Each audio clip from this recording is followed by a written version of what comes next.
Hello friends, welcome back to my YouTube channel RPM agri knowledge. Friends, आज के इस video lecture में हम डिस्कस करने वाले हैं एक और महत्वपूर्ण डिजीज़ के बारे में, जो कि अरहर की फसल से संबंधित है। इसको विल्ट ऑफ अरहर के नाम से जानते हैं। तो जो भी फ्रेंड्स इस वीडियो लेक्चर को पहली बार देख रहे हैं, वो धान में लगने वाले सभी रोग के बारे में पहले से वीडियो अपलोडेड है। इसके अलावा बैंगन में लगने वाला little leaf of brinjal disease के बारे में वीडियो अपलोड किया जा चुका है। जो भी फ्रेंड्स वीडियो लेक्चर को नहीं देखे हैं, उनको डिस्क्रिप्शन बॉक्स में लिंक मिल जाएंगी, वहां से वीडियो लेक्चर को देख सकते हैं, क्योंकि वो भी डिजीज़ आपके परीक्षा के दृष्टिकोण से काफ़ी इम्पॉर्टेंट है। आइए शुरू करते हैं आज का वीडियो लेक्चर। अरहर का म्लान या उकठा रोग, जिसको विल्ट ऑफ अरहर के नाम से भी जानते हैं। इसके अलावा इस रोग को मुरझान रोग या फिर उगड़ा रोग या फिर उकठा रोग के नाम से भी जानते हैं। और इस रोग का विवरण सर्वप्रथम बटलर ने 1906 में दिया था। ये अरहर की फसल में लगने वाला बहुत ही विनाशकारी रोग है, और ये जितने भी अरहर उगाने वाले राज्य हैं भारत में, उन सभी राज्यों में ये सामान्य रूप से पाया जाता है। अब इस रोग के सिम्टम्स या लक्षण देख लेते हैं। इस रोग का जो संक्रमण होता है वो फसल की प्रारंभिक अवस्था में उस समय होता है जब पौधे लगभग 5 से 6 सप्ताह के होते हैं, तो उस समय ये रोग दिखाई देता है। लेकिन ये रोग पौधे के किसी भी अवस्था में हो सकता है। इस रोग के लक्षण जो होते हैं वो वर्षा ऋतु के बाद ही स्पष्ट दिखाई देते हैं। रोग का प्रमुख लक्षण ये होता है कि जो उसकी सीडलिंग यानी पौधा है और जो प्रौढ़ पौधे हैं वो मुरझाए हुए दिखाई देते हैं। जैसे कभी कभी पानी की कमी से पौधे मुरझा जाते हैं, तो उस प्रकार से पौधे मुरझाए हुए दिखाई देते हैं। इसमें जो मुरझाने की क्रिया है वो अचानक भी हो सकती है, यानी अचानक पूरा पौधा सूख जाए, या फिर धीरे धीरे पौधा आपका सूखता हुआ दिखाई पड़ेगा। इसके अलावा जो पत्तियां होती हैं वो पीली पड़कर मुरझाने लगती हैं और वो भी सूखने लगती हैं। इसमें संपूर्ण पौधा भी सूख जाता है या फिर उसकी कुछ शाखाएं सूख जाती हैं। इसमें पूरे खेत में ऐसे रोगी पौधों के कई कई छोटे छोटे टुकड़े दिखाई पड़ेंगे, अर्थात जहां पर पैथोजन की उपस्थिति होगी वहां पर इस प्रकार के पौधे आपको सूखे हुए दिखाई पड़ते हैं। और अगर आप जो रोगग्रस्त पौधे हैं, अगर उनको उखाड़ कर देखते हैं तो उनके तने के आधार पर काली काली धारियां पाई जाती हैं। इसके अलावा ये धारियां जड़ों पर भी दिखाई दे सकती हैं, काले रंग की। जड़ों पर जो धारियां पाई जाती हैं वो जड़ें फिर धीरे धीरे करके गल जाती हैं। अगर पौधे में आंशिक रूप से उकठा का प्रकोप होता है तो उस कंडीशन में पौधे के आधे पार्ट में काला काला दिखाई देता। जैसे इस पौधे में देखें तो यहाँ पर आधे में काला दिखाई पड़ रहा है और आधे पार्ट में काला नहीं दिखाई पड़ता। तो जितना काला वाला पोर्शन है, अगर उससे कोई भी रिलेटेड ब्रांचेस निकली होती हैं तो वो शाखाएं सूख जाती हैं। अन्यथा अगर पूरे पौधे में रोग हो रहा है तो उस कंडीशन में संपूर्ण पौधा सूख करके मर जाता है और वो पुनः जीवित नहीं होता है। और कभी कभी तने के जो कार्टेक्स पर, यानी जो वायव्य भाग है यानी एरियल पार्ट्स हैं, वहाँ पर कवक की वृद्धि सफ़ेद या फिर गुलाबी रोमिल समूह के रूप में दिखाई देता है, अर्थात उसका कवक जाल सफ़ेद या फिर सफ़ेद गुलाबी समूह में दिखाई देगा। तो इस प्रकार के सिम्टम्स आपके अरहर का उकठा रोग में दिखाई पड़ते हैं। अब इसके बाद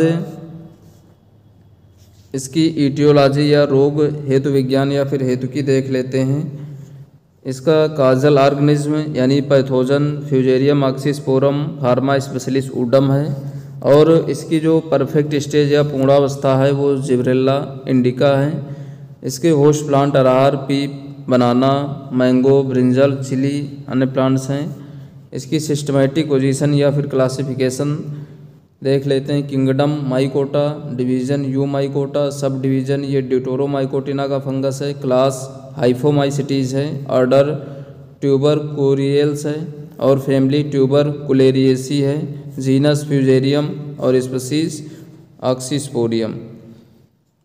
अब इसके बाद इसका जो कवक जाल या माइसीलियम है, ये कवक जाल अंतराकोशिक या फिर अंतःकोशिकी होता है, अर्थात ये जो कोशिकाएं होती हैं उसके बीच जो अंतरा कोशिक स्थान होता है वहाँ पर भी पाया जाता है और ये सेल के अंदर भी प्रेजेंट होता है और ये महीन काफ़ी होता है और ये शाखित अर्थात इसमें शाखाएं भी पाई जाती हैं और ये कचाभ यानी हायालाइन अर्थात ये ट्रांसपेरेंट होता है। इसके साथ साथ ये पटयुक्त यानी बीच बीच में इसमें सेप्टा या पट भी पाए जाते हैं क्योंकि ये ड्यूटेरोमाइकोटिना का फंगस है और इन सभी में ये माइसीलियम पटयुक्त होता है और ये बहुकेंद्रकी कवक तंतुओं का बना होता है। अब इसके बाद स्पोर या बीजाणु देख लेते हैं। इसमें बेसिकली 3 प्रकार के बीजाणु का फॉर्मेशन होता है और इसमें अलैंगिक जनन के द्वारा 3 प्रकार के विषाणु बनते हैं, जिसमें पहला है माइक्रोकोनेडिया, दूसरा है माइक्रोकोनेडिया और एक होता है क्लेमाइडोस्पोर।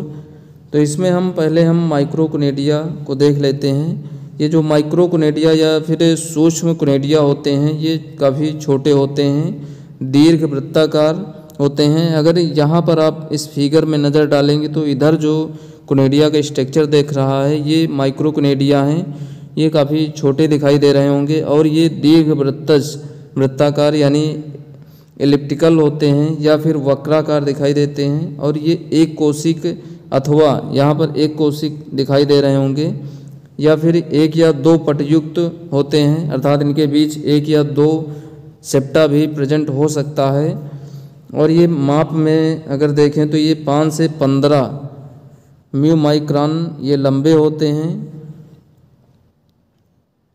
अगर इसमें अब यहाँ पर देखते हैं इसकी जो ये लंबाई है ये 5 से 15 म्यूमाइक्रॉन की होती है और इनका जो चौड़ाई होती है वो 2 से 4 म्यूमाइक्रॉन के बीच होती है और ये कवक तंतुओं के शीर्ष पर मुक्त रूप से बनते हैं अर्थात इस प्रकार जैसे ये कवक तंतु हो गया तो इसके ये शीर्ष पर मुक्त रूप से इसी प्रकार से प्रेजेंट होते हैं, इस प्रकार से ये पाए जाते हैं। अब इसके बाद है माइक्रोकोनेडिया, इनको हम गुरुकोनेडिया भी कहते हैं और ये जो कोनेडिया होते हैं स्पोरोडोकियम पर लगे छोटे छोटे कोनेडियो फोर या कोनेडियम धरों के सिरों पर बनते हैं अर्थात यहाँ पर देखेंगे तो कोनेडियो स्पोरोडोकिया पाए जाते हैं, उनके ऊपर कोनेडियो फोर्स पर ये पाए जाते हैं। और ये जो गुरुकोनेडिया होते हैं ये काफ़ी लंबे होते हैं, इस वाले फिगर में देखेंगे यहाँ पर देखेंगे तो ये काफ़ी इनकी लंबाई होती है और ये कुछ मुड़े हुए लगभग वक्राकार यानी कर्व्ड या फिर फिशरॉयड पाए जाते हैं और सिरे पर नोकदार तथा आधार पर ये ग्रंथिमय होते हैं अर्थात इनके जो सिरे होते हैं वो काफ़ी नोकदार होते हैं लेकिन आधार पर देखेंगे तो ये थोड़ा बहुत ग्रंथिमय पाए जाते हैं। सेप्टा या पट की बात करें तो इसमें 3 से 4 पटें देखने को मिलती हैं अर्थात ये 3 से 4 पट इसमें अगर देखेंगे तो यहाँ पर 1 2 3 4 इसमें 4 सेप्टा पाए जाते हैं। तो इस प्रकार से 4-5 सेप्टा 3 से 4 सेप्टा इसमें देखने को मिलते हैं। माप की बात करें तो इसमें 15 से 50 म्यूमाइक्रॉन ये लंबे होते हैं, इनकी लंबाई जो होती है वो 15 से 50 म्यूमाइक्रॉन तथा इनकी जो चौड़ाई होती है वो 3 से 5 म्यूमाइक्रॉन की होती है। अब इसके बाद इसमें जो तीसरा बनता है स्पोर बनता है उसको क्लेमाइडोस्पोर कहते हैं। ये प्रतिकूल जब एडवर्स कंडीशन होती है तो उस समय क्लेमाइडोस्पोर का फॉर्मेशन होता है। इसमें जो क्लेमाइडोस्पोर होते हैं वो परपोषी ऊतक के भीतर कवक तंतु की किसी भी कोशिका के अथवा कभी कभी पुराने गुरुकोनेडिया की कोशिकाओं के गोल हो जाने पर बनते हैं अर्थात कभी कभी जो गुरुकोनेडिया होती है यानी माइक्रोकोनेडिया उसकी कोशिकाएं गोल हो जाती हैं तो उस कंडीशन में क्लेमाइडोस्पोर का फॉर्मेशन हो जाता है। इसके अलावा कभी कभी जो हाइफा होता कवक तंतु उसमें बीच में कुछ कोशिकाएं स्वेलिंग कर जाती हैं, गोल हो जाती हैं, तो वहाँ पर क्लेमाइडोस्पोर का फॉर्मेशन हो जाता है। यहाँ पर 2 फिगर दिए गए हैं तो दोनों फिगर में देखो तो ये क्लेमाइडोस्पोर का फॉर्मेशन हो रहा है यहाँ पर।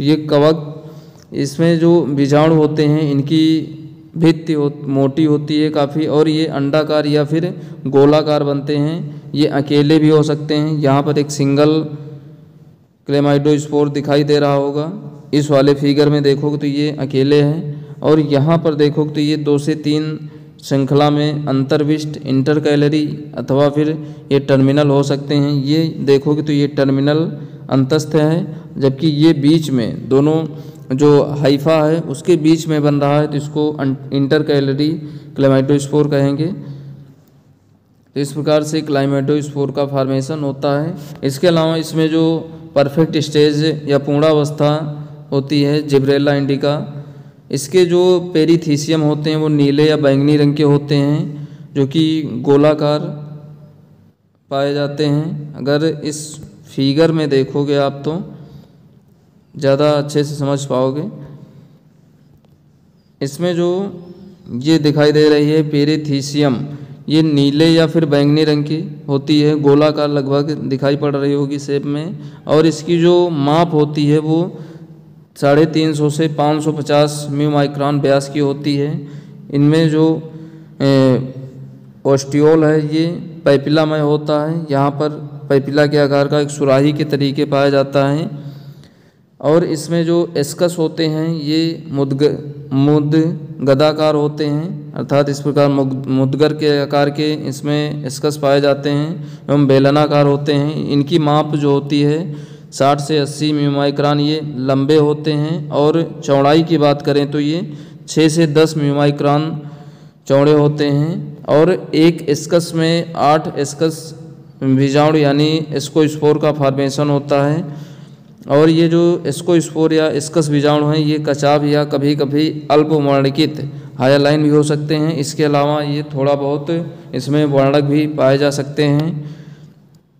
ये दीर्घवृत्ती अंडाकार हो सकते हैं। इस वाले फिगर में यहाँ पर ऊपर की तरफ देखेंगे तो ये एस्कोस्पोर दिखाई पड़ रहे होंगे, जो कि हल्का दीर्घवृत्ताकार या फिर अंडाकार दिखाई देते हैं। कभी कभी ये तर्क रूपी में भी होते हैं। इनकी माप की बात करें तो ये 10 से 17 म्यू माइक्रोन लंबे होते हैं और 5 से 7 म्यू माइक्रोन ये चौड़े पाए जाते हैं। अब इसके बाद इस रोग के रोग चक्र को देख लेते हैं। अब इसके रोग जनक की बात करें तो ये विकल्पी परजीवी यानी फैकल्टेटिव पैरासाइट होता है। और जो रोग है ये सॉइल बॉर्न होता है, अर्थात मृदा जनित रोग होता है। इस रोग के जो रोग जनक होते हैं उनका कवक जाल मृदा में और जो फसलें होती हैं उनके अवशेषों पर कई वर्षों तक जीवित बना रहता है। जब भी आप फसल की कटाई करते हैं उसके बाद रोगी पौधों की जड़ें जो होती हैं भूमि में लंबे समय तक पड़ी रहती हैं। और जो परपोषी पौधे की जड़ें होती हैं इन्हीं के ऊपर पैथोजन मृत जीवी के रूप में पड़ा होता है। जब भी आप खेतों में अरहर को बोते हैं तो उस कंडीशन में पौधों की जड़ों में संक्रमण इन्हीं पैथोजन के द्वारा शीघ्रता से हो जाता है। जो पौधे की जड़ों में संक्रमण होता है वो माइक्रोकोनेडिया या फिर क्लेमाइडोस्पोर के द्वारा होता है, क्योंकि जब भी आप फसलों को बोते हैं तो उस कंडीशन में इनके माइक्रोकोनेडिया या फिर क्लेमाइडोस्पोर यही उपस्थित होते हैं। और ये अंकुरण करके इनकी जो जनन नलिका हैं या जर्म ट्यूब हैं ये कोमल भागों या फिर उन पर कोई घाव बन जाता है, जैसे कोई कीट काट दिया तो उनके थ्रू जो या फिर जो मूल रोम होते हैं उनके द्वारा ये पौधे की जड़ों में पहुंच जाते हैं पैथोजन, और वहां पर ये शीघ्रता से बढ़ना प्रारंभ कर देते हैं, जिसके फलस्वरूप पौधा आपका मुरझा जाता है, जिसमें ये रोग उत्पन्न होता है। अब इसके बाद फेवरेबल एनवायरनमेंट या अनुकूल पर्यावरण की बात करें तो इस रोग के विकास के लिए लगभग 17 से 29 डिग्री सेल्सियस तापमान सर्वोत्तम पाया जाता है। अर्थात अगर टेम्परेचर 17 से 29 डिग्री सेल्सियस के बीच पाया जाता तो उस कंडीशन में ये रोग उत्पन्न हो जाता है। साथ ही साथ पौधों के लिए जो वृद्धि के लिए जो भी आर्द्रता या नमी की आवश्यकता होती है वही पैथोजन के लिए भी उपयुक्त होती है। लगभग अगर प्रतिकूल परिस्थितियाँ अवस्थाएं हों, अर्थात जैसे जो मृदा का पीएच मान है वो 4 से 9 पीएच के बीच हो और 35 डिग्री सेल्सियस जो कि उच्च तापमान है, तो वहाँ पर भी इसके पैथोजन उत्तरजीवित रह सकते हैं। अब इसके बाद इस रोग के प्रबंध की बात करें तो डिजीज़ मैनेजमेंट की, तो ये पहले ही हमने बताया कि ये रोग आपका मृदा जनित है, अर्थात सॉइल बॉर्न डिजीज़ है, ये मृदा से उत्पन्न होता है। तो इसके लिए आपको क्या करना है, एक तो फसल चक्र अपना सकते हैं और वो फसल चक्र लगभग 4 से 5 वर्ष का होना चाहिए। साथ ही साथ जो आपके खेत में अगर जुताई कर रहे हैं तो काफ़ी गहरी जुताई करके जो जड़ें होती हैं उनको भी उखाड़ करके नष्ट कर देना चाहिए, खेत से बाहर ले जा करके जला देना चाहिए। इसके अलावा आप अरहर के साथ ज्वार को मिला करके भी बो सकते हैं। इसमें जो अरहर है उसको ज्वार के साथ मिलाकर बोने से जो ज्वार की फसल में हाइड्रोसाइनिक एसिड या जो HCN है ये निकलता है, जो कि रोग जनकों के लिए ये विषैला प्रभाव डालता है।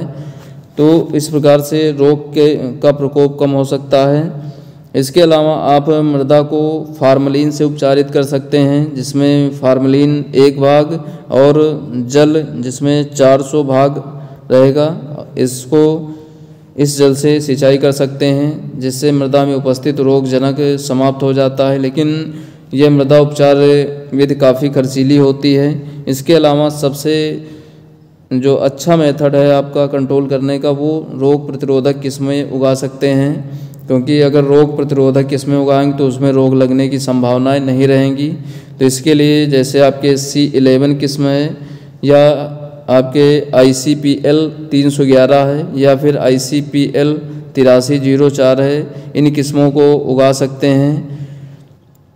इसके अलावा जो ICP 8860 है, इन किस्मों को भी उगाया जा सकता है। DPPA 8514 है, इन सभी किस्मों को उगा सकते हैं। तो ये था हमारा आज का वीडियो। कैसा लगा कमेंट बॉक्स में ज़रूर बताएं। वीडियो को ज़्यादा से ज़्यादा शेयर करें, लाइक करें और चैनल को सब्सक्राइब करें।